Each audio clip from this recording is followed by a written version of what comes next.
This is the 1970s Ford F-Series, and people literally called it the truck that saved Ford's crown. The early 1970s hit America hard. Gas prices spiked during the oil crisis.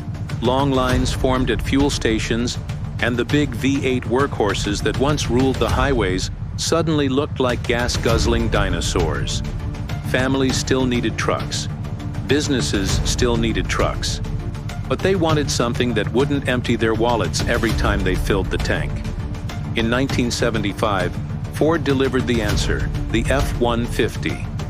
It was designed to sit between the light F100 and the heavy F250, bridging the gap and offering exactly what the market needed: enough strength to haul and tow, but tuned for better fuel efficiency. It was a gamble, but a smart one. The F-150 introduced new engines, tougher frames, and a ride that felt smoother than older pickups. And for the first time, comfort really started to matter. Options like air conditioning, upgraded trims, and more car-like interiors gave buyers the sense that this wasn't just a tool anymore. It was a truck families could use every day without compromise, and it worked. The F-150 struck the perfect balance between utility and economy. Within just a few years, it wasn't only the best-selling truck in America, it was on its way to becoming the best-selling vehicle, period. What began as a crisis solution turned into Ford's greatest success story. The legacy of those mid-70s models is still strong today. Collectors chase clean F-150s from this era because they mark the turning point when pickups shifted from pure workhorses into everyday vehicles. From muddy farm fields to suburban driveways, the F-150 became a household name. The 1970s could have ended Ford's dominance, but instead,